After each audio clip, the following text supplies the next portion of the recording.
On this episode of Industry Relations, Rob and I talk about Opendoor exclusives and why MLSs should lean towards yes. Let's go. This is Industry Relations, a podcast that's at the intersection of real estate and technology from an insider's perspective, with Rob Hahn and Greg Robertson.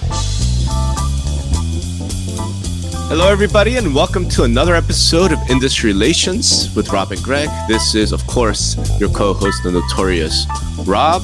And with me is the fabulous Greg Robertson. This way. Hey. Hello, Rob. It just somebody actually, I was at a meeting the other day, and I think it was Rich McGonigal. Sorry for McMonagle. Yeah. And he came up and he says, "It's the fabulous Greg Robertson." I'm like, "Oh my shit, it's sticking. It's sticking. I'm telling you, real life." So, I don't know. I am happy to have contributed to the legacy and the legend of the fabulous Greg Robertson. Oh, good Lord. How the hell are you, man? Good, man. How about you? Oh, doing as great as could be, given everything else that's going on. But it's not boring. It's not boring. There's not. Yeah. A 3-day weekend coming up here. So we're recording here on Friday before the 4th of July weekend. So that's right. Yeah. We get to celebrate independence, which anyway, I'm not gonna. We'll just, I think this will be the first time I'll have grilled burgers or something in the backyard in at least a year. So I think it'll be fun. I'm gonna try my hand out at some new recipes. What do you do for July 4th? Any particular family traditions or anything? Yeah, it's kind of a drag now. I mean, it stopped the pandemic, but even now, we have that office on Main Street in Huntington Beach, and Huntington Beach, the city of Huntington Beach has a great 4th of July parade. So we would bring a lot of family and friends over to the office and hang out on the balcony and watch the parade. And it was really just a great experience. And the local television station crew would stop by afterwards and we get pictures of them. It became a kind of a tradition there. But since we're out of the office now, and then the pandemic kind of stopped the parades happening, they actually are going to put it on for the first time in 3 years this year. So I'm going to miss that. But we're going to do the typical stuff. Barbecue in the backyard, that kind of thing. We have a neighborhood block party that we do. Sadly, my youngest son, Toby's not going to be here. He is departing this Saturday, tomorrow, on a Boy Scout trip to Philmont for 14 days. So it's like kind of a big trip in the whole Boy Scout journey. Yeah. I'm totally proud of him, and he's a little bit nervous, but he's it's going to be I truly think a life-changing trip for him. So that's fantastic, man. That's fantastic. All right. Well, there's a bunch of topics I think we could talk about in the industry, but my understanding is before we even get to that, we have a bit of good news. Yes. Holy crap. This is it's great news. Industry Relations Podcast now has its first inaugural sponsor. That sounds a little repetitive there, but I'm so glad to announce that NoteRouter, you can find them at NoteRouter.com, is our sponsor of Industry Relations. So thanks to Nick and his team, and I'm going to be talking about them later on. Great. But thanks to NoteRouter for sponsoring today's episode of Industry Relations. That's right. Thanks, Nick. And obviously we'll start to pitch ourselves. If you also would like to join the ranks of Nick and get shout outs and call outs from us, then by the fabulous Greg Robertson, consider giving him an email, call. Absolutely. Greg Robertson. Join the ranks. All right. Having said that, there are a number of topics, but I thought we might start, with one of the more interesting things I've seen. And this actually is coming from a guy I met, and I found that somehow through Twitter, I was doing back when, I don't know, I think we were just arguing about Opendoor, because their stock price was just getting absolutely crushed, and people are like, "You guys are idiots." And Zillow had already exited the iBuying scene, and I hadn't, because I'm still a big believer in Opendoor. I own Opendoor. I'm long Opendoor. I got to make that disclaimer, but because I've been such a bull on iBuying, and somebody tipped me off to this guy, fascinating guy, Tyler Oakland, who at the time was I think it was a resident, Stanford medical school educated, He's a surgeon. Like this guy's an actual surgeon, but he just got real passionate about Opendoor. So, he's been doing all this like Opendoor tweets and such. So I did an interview with him. And he has a company called Datadoor.io, right? Where I don't know how they do this, but they somehow go in and dig up all this sort of transaction level, market level data about Opendoor, and they publish it. And I guess they have some clients now. And he wrote a post recently, right? And let me just throw it up on the screen right here. Game of Homes Opendoor exclusives. And I just found this absolutely fascinating. Let me see if I can enlarge it a little bit. I found this absolutely fascinating.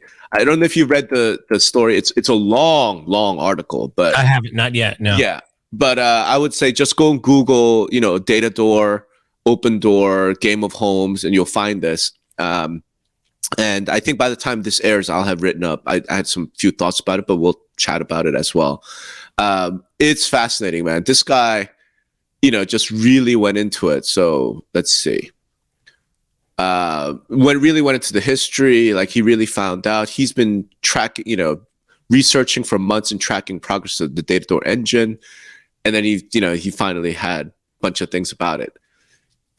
It's a really cool product. And, and they haven't announced it. It's been sort of flying stealth, right? So what is this? Well, as you can see here, it's off-market homes you can't find anywhere else, right? So obviously, immediately as industry MLS folks, like alarm bells start going off, right? But there's all this stuff, right? This is incredibly cool. So what Opendoor exclusive is saying is no bidding wars, meaning the price is the sale price. There's no list price. It's like, is it Carvana? Or there's some car companies that really have tried to do like this no haggle, this is the market price and take it or leave it kind of thing, right? So they're trying to do that for houses. I sort of dig this appraisal price match guarantee, right? I suppose this is sort of like, those, if you find the price lower, than ours, right, we'll match it, kind of deal. Again, we see this with cars. We'll see this with cell phones. We'll see this with, whatever, right? Bunch of other things. We just haven't seen it in housing, So I guess this is the closest analog. Right, since houses are unique, you can't say if you find this house at a lower price somewhere else, we'll match that price. You have to say, okay, whatever the appraisal comes in at, we'll sell it at that. This sort of exclusive price for 14 days. Right? So the interesting thing, and this got a lot of traction. I can't highlight it. This idea that the off-market exclusive price is less than the open market price. Right. Yeah. And in the story, what you find out is they were going to price it at about 2% less. Right. Because, and the thinking is, if they have to do an open market, they have to pay the buyer commission, which is probably at 2 to 2.5%. So by saving that, they could offer it for a little less. That's going to be controversial. Right. And then this like back out anytime, get your money back. It just means earnest money, right? Obviously, because you're under contract. And then this was kind of cool. Again, it's hard to read, so I'll just kind of read it, especially for the voice-only people. But as Tyler points out, they've introduced some new things. So, for example, you could just go reserve your home for an hour while you fill out paperwork, right? So I guess this is only in Austin and Houston right now, which are super hot markets. Even with the market sort of declining and all, that's still pretty hot. So if you find the house you really like, you just reserve it.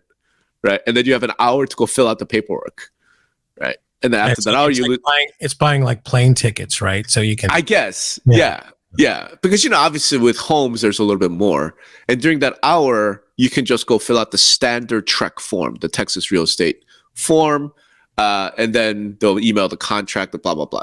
It's neat. It's just streamlining the whole thing, right? It's kind of cool for what they've done, and as Tyler says, that, right? Exclusives checkout feature more closely resembles buying a t-shirt on Amazon than buying a home. When I read that, man, I immediately started thinking of, the latte vision, right? Brad Inman's latte vision thing, where his whole thing was, why shouldn't buying a home be as easy as buying a latte at Starbucks, right? And obviously you and I both know that has never happened, but hey, maybe, this is a step closer to it. And then, so there's this whole section where he talks about how this improves Opendoor's profitability because you have to pay the buyer commission. Yeah.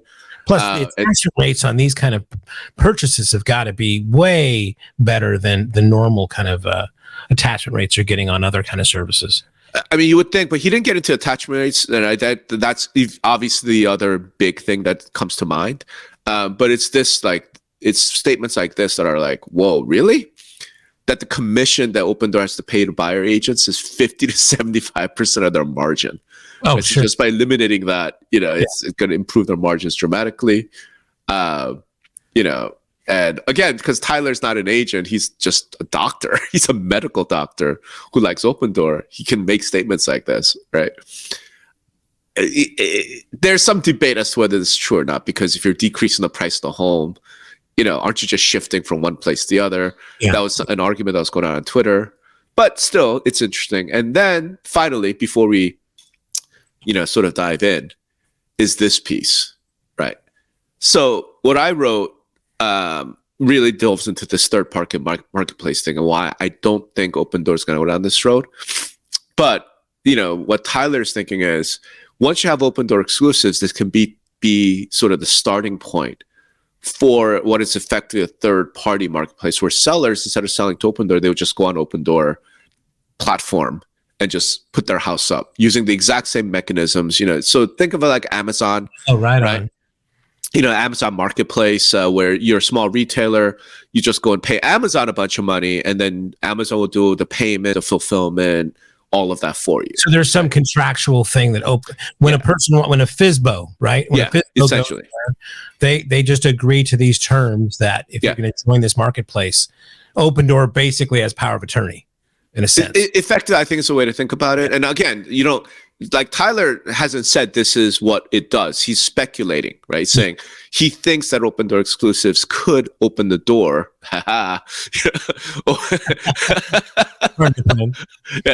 to this sort of third-party marketplace, because then now Opendoor doesn't have to deploy its own capital, right? They don't have to go buy the home. They could just match the buyer and the seller, no agents involved, save everybody a ton of money. They take a small fee. I could see why he's thinking that. But there are a bunch of reasons why I don't think that's going to happen. But so that's the Opendoor exclusives. What do you think? Yeah. So anybody who's losing their mind right now, Opendoor owns these listings, right? So in a sense, it is a FSBO site because they're the owners of these listings. Remember, people sold their houses to Opendoor, right? So typically what's been happening is they've been either putting them right back on the market through the MLS. Sometimes I think I heard somewhere 10% of them are going to kind of institutional buyers. They also have, and as a lot of realtors have, other people that they have their own list of people's buyers. Sometimes they're institutional, sometimes they're investors or flippers or whatnot. And this is really, really smart. And here's why it's interesting, because, and this goes back to clear cooperation and some other stuff, is that a lot of these brokerages, a lot of these companies want to find a way to differentiate their inventory, right? Through their website, right?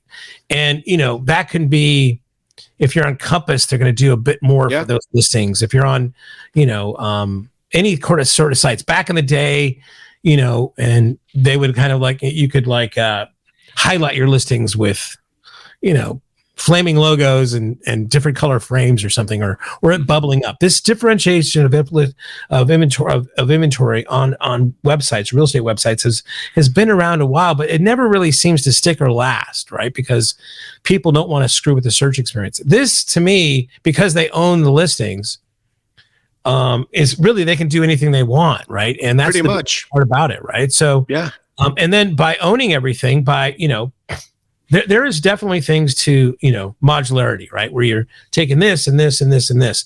But when you own, the whole stack there, that can give a differentiated experience that nobody else has, right? Yeah. So I think it's brilliant. I think it's gonna ruffle a few feathers out there. But to me, it's clear. And again, just full disclosure, Cloud CMA has a partnership with Opendoor on their iBuyer Connect product with a couple other investors. but I think it just shows kind of the innovation that these guys are going down, and it's so much different from what the others are doing, like Zillow or CoStar or Realtor.com or anything like that. I have to laugh because the only reason why Zillow can't do that is because they left. Yeah, now they're a broker, right? So they have their own rules, and they're getting a ton of shit for they can't display FSBOs anymore. At least not, they can't interview the two-tab approach, and although that's gonna go because of Rex lawsuit, but that's a whole other thing. But yeah, it's brilliant. And what's funny about one of the reasons why I was laughing, Greg, is I feel like you have finally come to my investment thesis around Opendoor. No, I mean, again, listen, I mean, when I saw the iBuyer stuff going on, I mean, and I've told the story before, but at W&R, as much of a geek I am in the industry like you, and reading a lot and talking about disruption and talking about things like aggregation theory and such, I knew that the best companies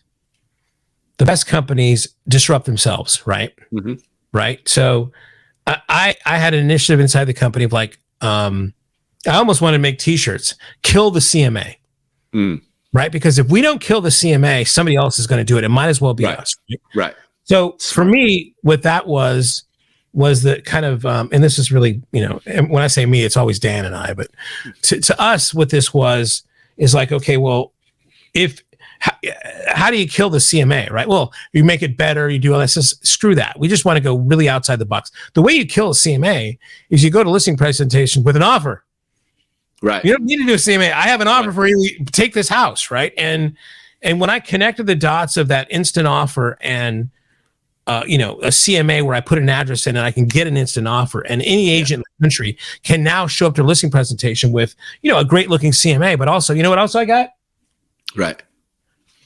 I brought an offer for you. Cash offer right now. Right. Now that kills the CMA. What the hell do you need? That's cash, that's money, that's it, right? So, I mean, I've been there. I see it. I think where we've disagreed upon is, you're in the 60% realm. Right. Right. And I'm like, 5-10%. I don't know if it's going to ever make it to the, a majority or over a majority of the listings being sold. In my defense, I mean, the 60% prediction was pre-COVID. I mean, in my defense. Right. Well, I mean, but don't you think that if anything, COVID would accelerate and make that prediction even more? I think, and then the giant inflation hedge, and so I'm still. I hear you. And I'm happy. I'm happy to lose the bet and buy people lunch. I buy people dinner. Like, that's not the issue. But I do think, But anyway, that's a whole other conversation, because when I say iBuy, people think Opendoor's. I've always said from the beginning, power buyers are iBuyers. Right. Yeah. So the fly homes are knock, and I included that in that 6%. So I feel like I still have a shot of winning. Well, I mean, the brilliant part about what they're doing, and again, I don't know if they're doing it, but what you highlighted there is that, I mean,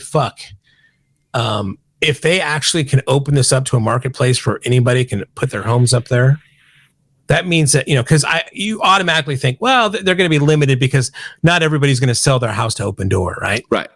But if there's this, quid pro quo agreement between FSBOs and Opendoor, it's just it's again, to me, it's almost like a FSBO platform, right? Yeah. With Opendoor's tech and money, right? And facilities to kind of do all that kind of stuff, right? I mean, again, I think, absolutely Zillow's the biggest brand in the industry, but I mean, Opendoor, I think, is really, there's a lot of innovation going, on in there. Yeah. And you can see it. I mean, the naysayers will say, and, Opendoor has a phenomenal program of working with agents too. I know this because of the partnership we have. You can, they'll pay commission. I mean, you saw, right? Yeah. One of the biggest things is that, they're working with agents and they pay those commissions, right? So it's not like there's going to be some that people that understand, that have worked with them, understand. Yeah, this is actually a nice tool to have in my tool bag in case my seller wants this, right? Right. Not as a threat, but as another tool in their tool bag, right? But with this, what I think is it's going to bring up the haters again, where it's going to be like, oh, they're out to disrupt us, right? I think this is just going to be another, in a sense, brokerage model, right? It's selling real estate, right?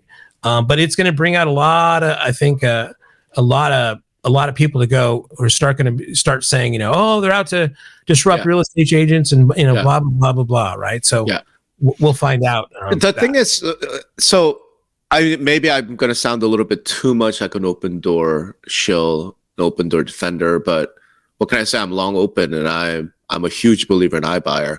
And I don't know the Opendoor people as well as I know some of the other big companies. They've just been kind of heads down, no so grindstone. They don't, they haven't come on this show, which we need to make happen.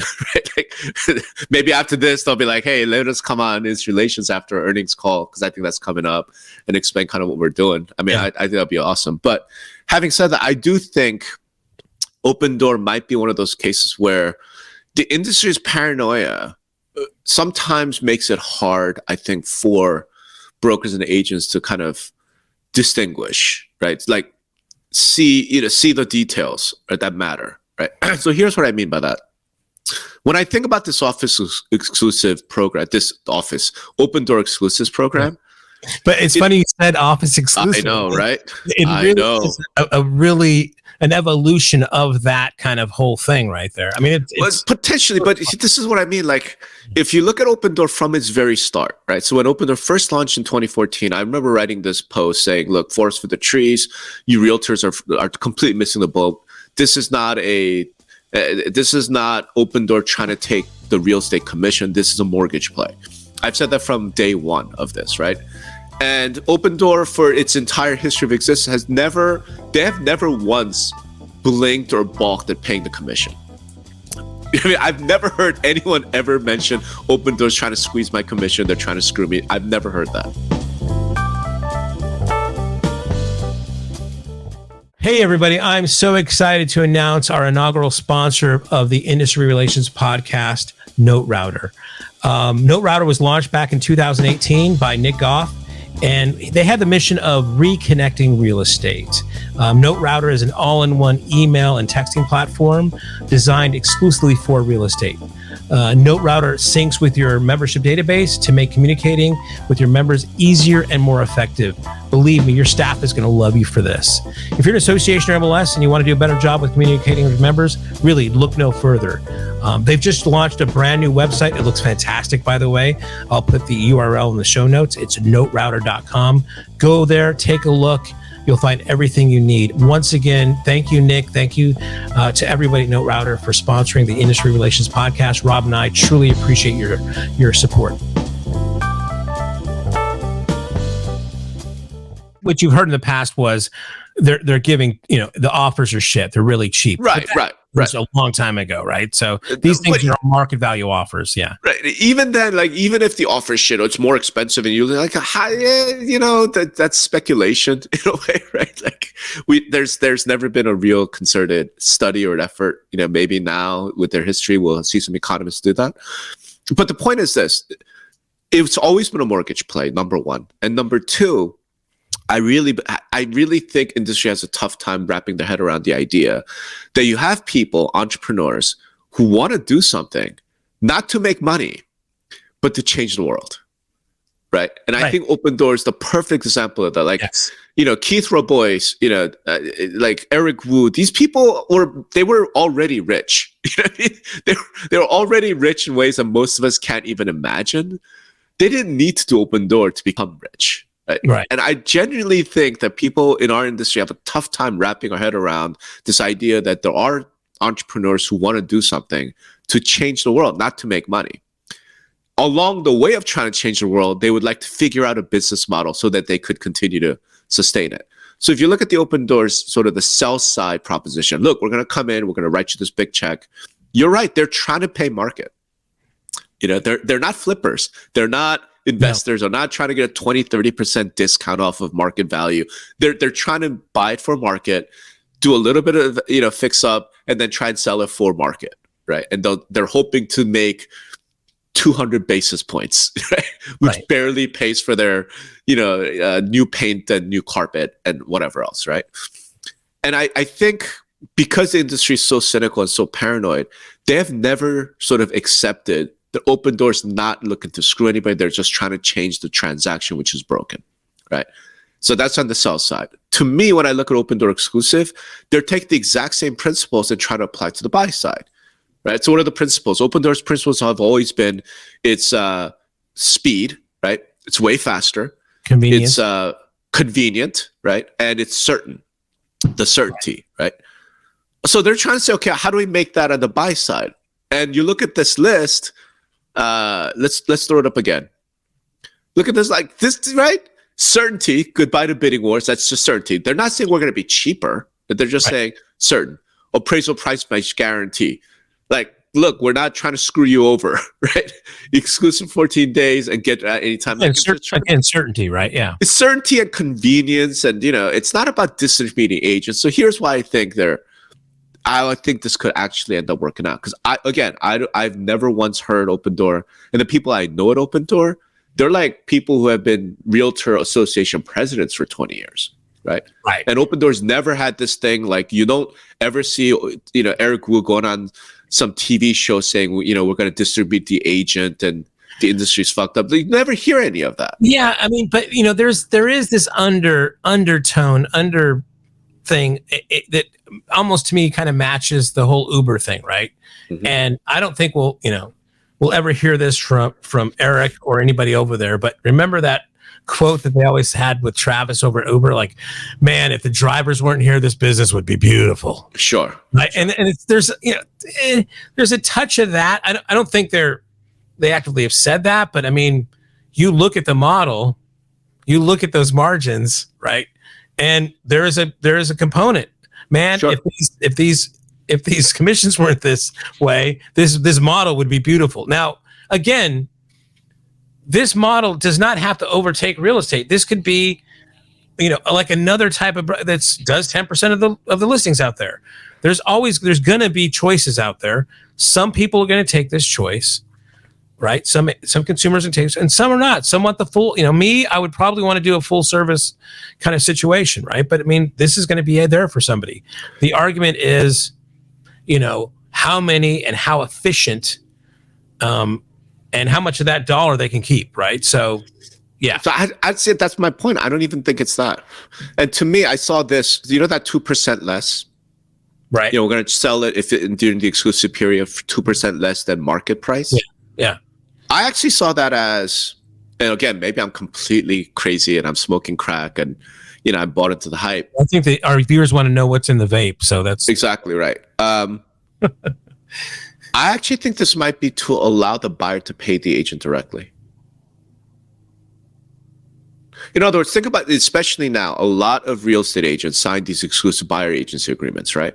That says, look, if there's no compensation, then you agree to pay me, right? So if you have an agent and you come to an Opendoor exclusive, your agent's gonna be like, you owe me 2%, you owe me 2.5%. Right. And here's Opendoor saying, look, we're going to discount the price. There's no haggling. It's not going up from here. There's no listing agent that's going to squeeze you during, you know what I mean? Like, here's the price. We're going to discount it by 2%. So you could pay your agent. Do you know what I mean? Right. Interesting. Because again, there's nothing in Opendoor's history anywhere at any time that says they want to go to war with the industry or they're Travis. Like, Eric was not Travis, right? He has never once heard, I've never heard him in any scenario anywhere say real estate agents are the problem and they're the reason why we can't. He doesn't, no, they're happy to pay the full commission. So when it goes on market, guess what? They're going to pay full cooperating compensation, right? They're members of the MLS from the start. They didn't try and go and get like a syndication feed from the MLSs. They've always been like, our business is making markets and houses and trying to improve things. So to me, this is them just saying, we're just going to make it easier. Okay. Right. I mean, we just want to. And again, you could, the slip of the tongue there, this kind of office exclusive kind of messaging or, how it matches. It's exactly kind of what other brokers are doing. Hey, let's shop it in the house for a while. That's right. Then if it doesn't, we'll put it on the MLS. That's right. Or it's going to go on, there's rules to get it on the MLS. That's right. Just that's right. Taking it to another level. And I mean, this is why these kind of innovations and the things that they're thinking is why I think Rich Barton had said in that interview with Stratechery that Opendoor poised a existential threat. That's right. To Zillow, right? That's right. And that's the interesting part here.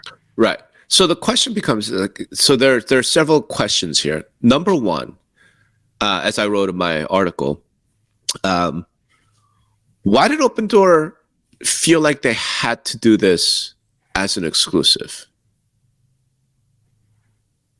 Right. Well, I think to me, it's really, as I said at the beginning, it's just a way of differentiating their inventory from the other portals, right? I mean, they're kind of getting a little bit into the portal game, and like there's so much competition there now. By saying that it's you can reserve a home, right? It's 2% less. These are not available on Zillow or anywhere else. I mean, holy shit! I mean, it's a great. I mean, that differentiation really sets them apart from every I know, but that's what I'm saying, dude. It doesn't make sense to me because Opendoor did not launch saying we're going to be the world's largest portal. They're not a website company. They don't make money on advertising. They don't make money on referrals. I don't know what's on Eric Wu or Keith's, whiteboard. I mean, no, and I don't either. Thing mapped out all the way, the decision trees, and like, boom, this is checkmate, right? I mean, this could be part of their thing all along. Who knows? It could be. I'm saying, again, based on what I know. Bezos was like, we'll sell books to start off with, and then, but the name Amazon, he wanted everything on there, right? So you got to start somewhere. All I'm saying is Opendoor advertising Zillow right out the gate. They've never had problems sending their listings. In other words, I don't think Opendoor's in the portal game. They're in the market making game, right? So yeah, Rich was right to see. How do you make the market? I mean, how do you make the market, right? You're going to have different outlets, right? And that needs an outlet. But it's like if you're NASDAQ, but you don't care what front end people use to access NASDAQ, right? So Opendoor's like, we don't care if buyers and sellers come from Zillow, right? And if Zillow makes money from referring that, that's not our game. We don't care. I think that's been their thing. So here's what I'm getting at. I think Opendoor went exclusive. Had to do this as an Opendoor exclusive, not because they want to build a portal to compete against Zillow, right? Again, I've never once heard Opendoor, Eric Wu, any of those guys ever say, this is how our path to taking that Zillow. They're not CoStar. Like CoStar, Andy has come out and said, right? It's early days, right? I mean, they're experimenting in these two cities. I know. 3 cities. And I know. I think they did it this way because they couldn't do this, some of the certainty, speed, and convenience within the MLS system. Of course not. Dude, that is a major fucking problem. Not for Opendoor, for the MLS systems, right? And this is the point I want to make. Like, so when you look at the innovation in a strict way, that's right? life, Rob. I mean, people make offers and they back out of offers. There's negotiations with this and that. I mean, the reason they exist is because that uncertainty doesn't come with when you don't own the property. When you're the owner of the property, when you add that modularity to everything, there's too many people in the process that's going to break apart. It doesn't mean that process is broken. It's just that's the way that process is. They're bringing that certainty and convenience and speed to the transaction because I know, man, they own it. I mean, just because I don't think that. So wait, but you're not. I'm saying, but why can't the MLS just allow them to do this? Why does it have to be an exclusive for 14 days? Cooperation, compensation. I mean, it's gonna be less than 2%. Go figure it out, right? Again, and here's the thing: Opendoor's never once expressed any sort of interest in not compensating agents, right? Not once, right? So they and every stat I've ever looked at, they pay full compensation. They don't try and dicker. But when you offer it on the MLS, that means everybody gets it, and that means your differentiation on what you're trying to do goes away. I think the issue is the main feature of this is this no bidding war. Right. Our price is the price. There's no haggling. There's no negotiation. You accept this, and we've sent you a contract. The bidding wars are not dead yet, but what I'm saying is going to take care of the bidding wars. Believe me. What's that? The market's going to take care of the bidding wars. No. But I'm saying the Opendoor's whole thing around Opendoor exclusive is what the price is the price, right? If you come in and say I will take it at this price, that's it. We're done. We're off the market. The first person that does it, it's your house, right? Yeah. And again, that's not something that a normal seller would do. Right? Okay, is it the first? So let's say 5 people go in there, and there's the number one guy says, okay, I've got to sell my house.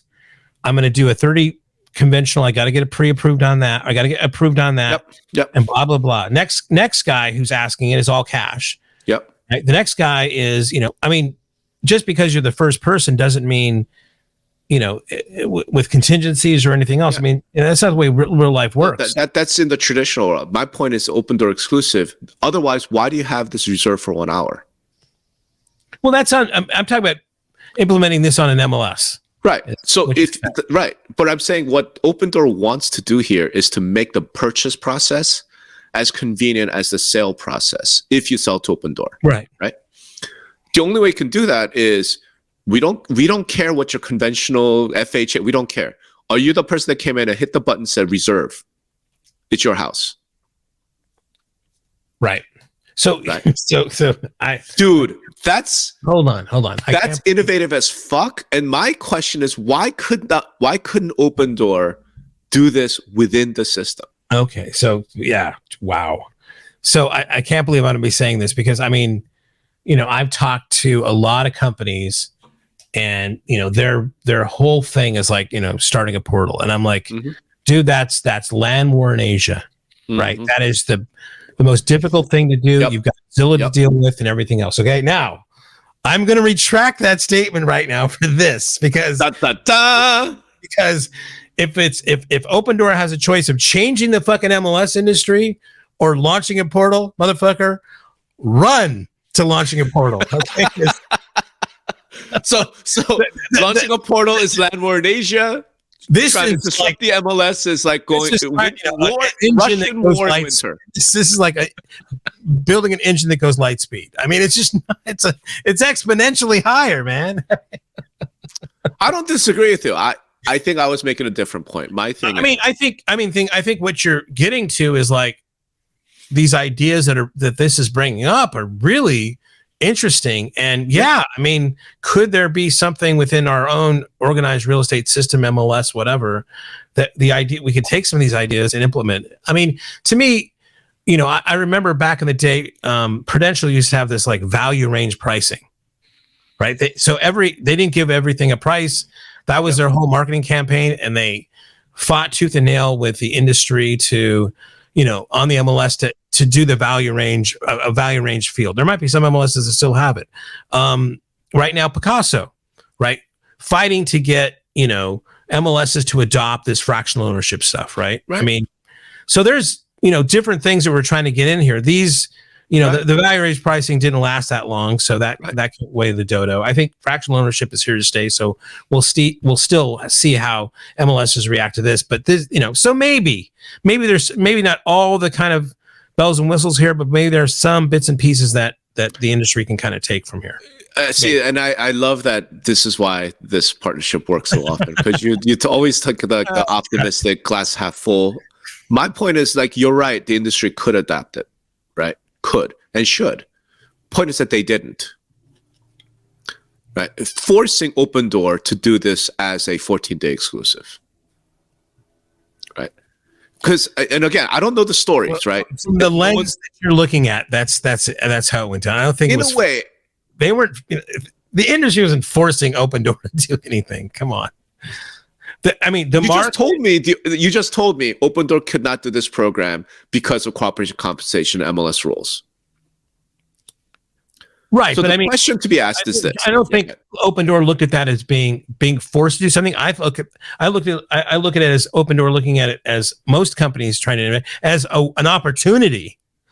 Right now, wow. Okay, this is the way things are now. Here's an opportunity for it to get that better. It wasn't a forcing thing. Okay, right? so there's a very simple answer to this, and again, if I'm wrong, I'm wrong, and I'll happily admit it. We need to hear from Austin Board of Realtors and from HAR, right?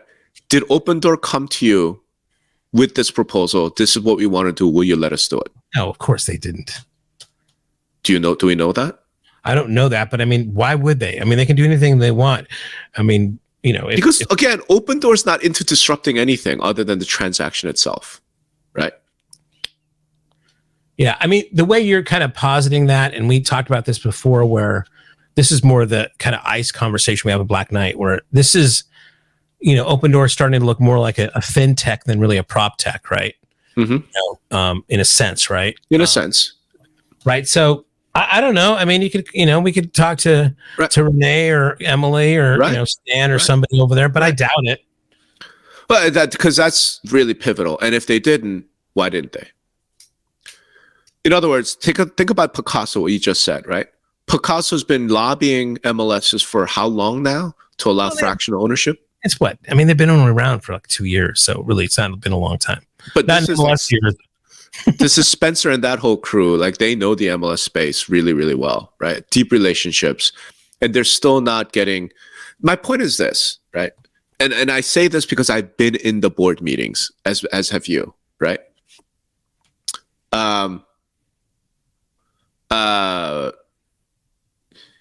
So it's MLS executives and people. You go to CMLS, you go to NAR, you go to any of these events. We'll talk about we need to be nimble, we need to be innovative, right? And then when actual innovation gets in front of them, they just get real busy saying no. You've described that very eloquently. Yes. That's I think what I'm trying to point to. You're right. The MLSs should look at this as is this harmful in some way to consumers? No. Right? Is this harmful to our agents in some way? I don't see how. Right? Why not just say you don't need to do this as exclusive? Just put it on the MLS, put whatever the conditions flags, and this is an Opendoor certainty deal or whatever, and then we'll just get it out to Zillow, we'll get out to everybody so everyone knows the deal and this is how it works. Right? If Opendoor did not approach MLSs, and that's why I'm saying it's a big if. I don't know. We don't know. We should be, and we're doing this publicly. So, hey, listen, hey, Stan, hey, Emily, hey, Renee, hey, Bob, if you want to tell us, then tell us, right? Hey, Opendoor, tell us if you didn't go to MLS, say, hey, this is what we'd like to do. Will you guys let us do it? Then tell us why you did, right?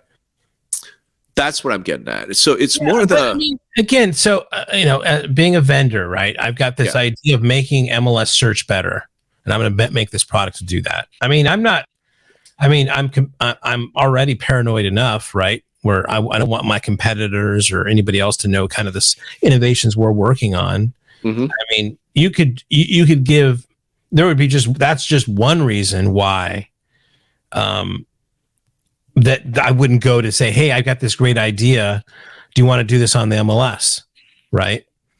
That's just one reason. I mean, there could be multiple there. And like anything, they have to then deal with, I mean, the MLS, I know, working with them, the MLS organizations versus the MLS vendors that they have, they've got a feature list, of things they want done on that MLS system as long as my arm, right? The roadmap is far and long. So the speed of which Opendoor wants to move, maybe it's like, we'd love to do this MLS. It's just going to take 3 years to happen. So we got to do it on our own, right? I mean, you talk about being nimble, and I understand what you're saying there, but it's a member-driven, volunteer-driven organization, right? I mean, it's just not going to be as fast and nimble as these prop tech companies want to be, and that is not. I don't think, every MLS wants to be more nimble and quick, but those are just some of the realities right now, right? So, of course it is, man. That is some of the realities, and I think this is the point I'm trying to make, right? The CMLS meetings are coming up, September? Right? Yeah. And a lot of the people who listen to us right now are MLS executives and MLS people. We know this, right? So I'll say this, I'll make this point because this is something I've spent years sort of making this point as a consultant, right? Y'all need to get way better at saying yes, right? It really is sort of reminiscent of the NIMBY phenomenon, right? Every MLS is like, well, we don't want to be the first. Well, let's see what let's somebody. And I'm saying it leads to stuff like this, Opendoor exclusives. If the vendors in the space knew that, hey, if we go to HAR, if we go to Austin, if we go to this MLS, they're bending over backwards to say yes. They're bending over backwards to figure out how do we allow this? How do we enable this innovation to happen, right? Instead of, they're just trying to figure out ways that they can say no to us, right? Yeah. Philosophically, and I think this is true, vendors regard MLSs as a whole, right, as they're a barrier. They're going to tell us what we can't do. They're going to tell us no, right? And I'm saying culturally, philosophically, if the vendors felt like, no, the MLS industry is all about figuring out how to say yes, right? They're all about trying to help us achieve what we want to achieve. Now, there's some financial barriers. There's this, there's that, 3 years, da-da-da. Okay, cool. But the overall industry mindset at the MLS side is, oh, that's a really cool idea. Let's figure out how we can help you implement this idea, right? Yeah, I do not believe that is the mindset. No, because it's protecting the data, right? That's their whole thing is the shields are up automatically, right? That's their mindset coming from. I get what you're saying. I mean, that's what I'm getting at, right? Yeah, I understand what you're saying there. So it's really, I suppose if it's a call to action, it's the call to action to our friends and, all our colleagues and all the people in the MLS side. Really lean towards yes. That's all. The other thing though is, God, I had a thought here and it just left my mind. Yeah. Okay, so while you're kind of getting that thought, let me just address this third-party marketplace thing real quick. Again, this is what I really focus on in my post, but I just don't see Opendoor doing that. Right? Oh, I really don't. I see it. I really don't, because if you do that, then you really have gone to war with the industry, right? Because you cannot remain a member of the MLS, right, and start taking somebody else's houses. Because how would you do that? You're a broker. Opendoor's a broker, right? They're a participant member of MLSs. It's one thing. I own this. This is my house, right? So if someone takes the shorts, it's just me, and what do you care, right? Whether I'm not breaching a fiduciary duty. If somebody else's house, now I think there's a stronger argument to be made. You're a participant broker. You could say, well, I don't have a listing agreement. It's just a platform. You can say that all you want. You're enabling somebody to maybe get screwed. There's going to be some problems around that, I think. Yeah, you're right. I mean, I wonder if there's some sort of a legal mechanism.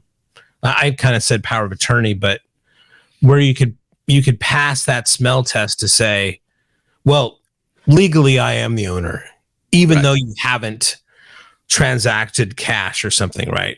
Legally, they've surrendered the deed to me, right? I mean, there is, I'm sure the lawyers or anything else. Yeah.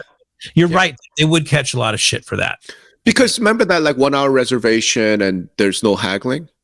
That only works if you're the owner. You're like, I don't care if I'm leaving $50,000 on the table, right? It's my house. I want speed and certainty. This is what I'm willing to take. The first person come and offers me this, I'm going to give it to him. A third party, dude, they're going to be like, time out. Wait, what? Somebody's going to sue. I remember what the thought I was thinking. Okay, yeah. So, as we talk about this, why doesn't the MLS do it? I am certain, almost down to a thing, and you can, maybe I'll point down here to the YouTube comments, right? That there's somebody in the MLS that's going to say to us, well, Rob and Greg, it's very obvious why we couldn't do that. And they're going to say blah, blah, blah. And we're going to go, oh yeah, we didn't think about that. I just think this is one of those situations where, that violates this or that. And I know what you're going to say. You say, well, change that, right? But I mean, that it becomes too core to what the MLS is doing, set up as an organization to kind of actually pull off. No, actually, that's not what I was going to say. What I was going to say, because this is much more in line with my messaging here, right, is, what? There may be reasons why, with a comment down below in the YouTube, some MLS execs will come out and say, hey, Rob and Greg, you don't understand, we couldn't allow this because of this reason, right? My point is, the vendor community, the prop tech community, the community as a whole does not regard the MLS as, we have tried very, very hard to allow this, and we couldn't, right? For this reason. What they think instead, the general vibe, the culture, is exactly what you said. Oh, they're trying to protect, the shields went up immediately. That's how vendors perceive things. So if Opendoor never went to the MLS, I think more than perception, it's real. Well, and that's right. So it's more than percent. It's real. So my point is, hey, MLS, you have to start changing that around to get to a point where, oh my God, the MLS said no, right? And we know that 9 times out of 10, the MLS says yes. They figure out a way. They help us say, hey, you know what? I love this feature, this innovation would do, but you didn't think about this, and this. let me show you how you would modify things slightly so that it would be possible, and we're going to let this happen. That is not the perception, because that is not the reality. That's my bigger point. So yeah, I would love to get to a point where an MLS exec comes out and says, oh no, we looked at this and we really tried very, very hard, but you know, this particular feature runs afoul of Fair Housing Act, and there's nothing we can do about that, so we have to say no. Yeah, and I think there's some MLSs that go down that route. I mean, you know, CRMLS did something with offer management, and you know, Bright is always doing some different things. As I know they're working on some sort of transaction management stuff. So yeah, we'll see. But I mean, yeah, the best idea should win. I just best idea should win, and I think the MLS should start really changing their culture, changing their practice, really to try and push to try to say yes if at all possible. Do you know what I'm saying? Try to say yes, and only say no if we can't avoid it. If there's some strong reason. I mean, it's a great message to kind of end this up here. Yeah. Starting with like to recognize something that's really kind of innovative and clever. And then why do we have to look at this as like something that's against, or, you know, that's a counter to whatever? Why not embrace that? No, it's a great message. Right.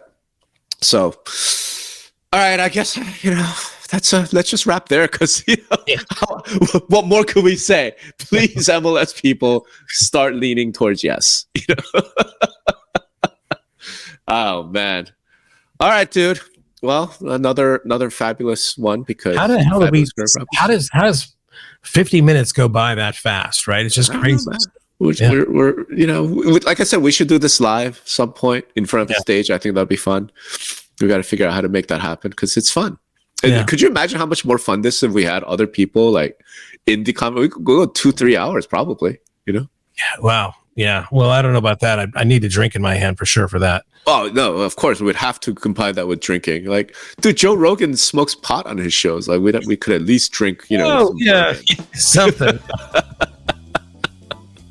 Not that we're Joe Rogan, because, you know. Yeah. All right, man. So have a wonderful 4th. Hopefully the parade will be awesome, and I'll be floating in my pool. And wonderful 4th to all of our listeners. Although by the time you hear this, it'll be after the 4th, I suppose. Yeah. So there's that. All right, man. Thanks everybody.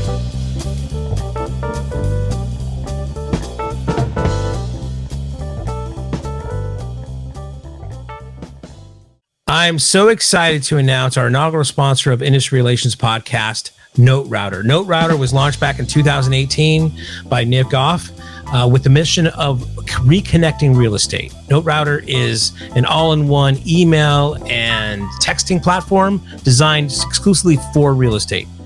NoteRouter syncs with your membership database and makes communicating with your members easier and more effective. Your staff will love you for it. If you're an association or MLS that wants to do a better job of communicating with your members, look no further. NoteRouter has just launched a new website. It looks fantastic. It's NoteRouter.com. I'll put that information in the show notes and take a look. Again, Rob and I want to sincerely thank NoteRouter and Nick Goff for sponsoring this episode of Industry Relations.